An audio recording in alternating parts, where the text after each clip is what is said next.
Hello, ladies and gentlemen, and welcome to a Saturday early afternoon or late, late afternoon or early evening episode of Ted's Booze Cellar with me, your most gracious host, Ted. Today we're going to be taking a look at a drink I got from our old friends at the Wine Barrel in Hove. And this isn't a beer, although it's kind of, to a certain degree, I guess it's a kind of drink that can be based off of beer, but this is based off of wine, and the reason why I say that is because this is a fruit wine based Norfolk Mead. Now, mead is basically a kind of drink that's based off of fermented honey, and it can either be based off of wine in this case, or there's ones like, say, I think Linda's Farm do like a version that's based off of beer. There's also a couple of nice ones from places like Poland, Scandinavia, and places like that. And it was a real sort of signature drink of the Vikings many hundreds of years ago when they sort of ruled swathes of the sea and such in the Mediterranean and the Baltic. So it's a very historic drink with a lot of deep-rooted ideas about it in different parts of Europe. So I'm interested to try this. A little bit has been sampled already, but it's been a while since I tried this, so I'm interested to see what it's like. This in particular is Broadland's Fruit and Country Wine, so it's I'm going to be interested to see what this is like. I've got to say, like, it just feels very classically English with the design of the bottle there, so I've got to say it looks like a good sort of a 10 out of 10. I think it looks very sort of simple but nice and sort of classy and regal.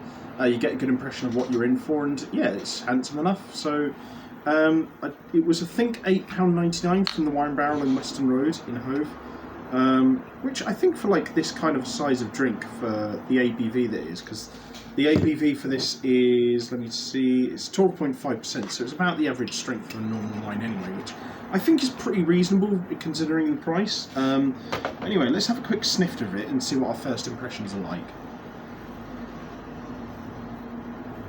Weird smell, actually.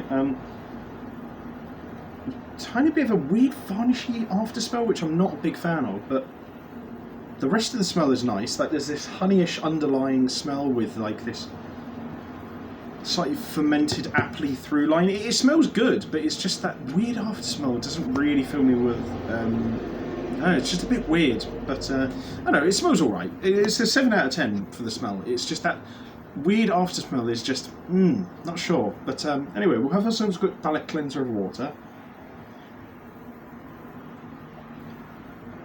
and then on to the most important part of the video, which is to see what this sucker tastes like. So, to everyone at home, bottoms up.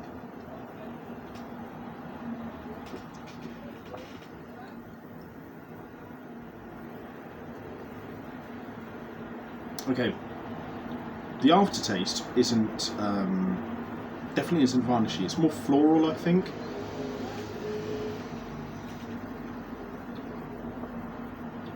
The texture is very smooth. It's very palatable in that sense, in that it sort of goes just straight down. It's got this slight sort of like acidity to it once you swallow it down, but generally it's more heartwarming and smooth and honeyish in terms of the texture, so that's quite good. That makes it, I think, a little bit more palatable for a wider range of people.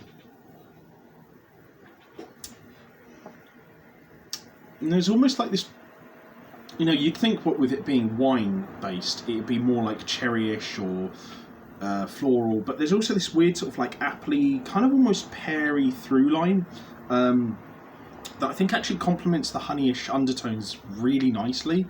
I wouldn't say it's the best mead I've ever had, to be honest, but then again, I haven't had a huge amount of mead, so maybe my knowledge on mead is like perhaps a little bit lacking, but generally speaking, just as a drink on its own, I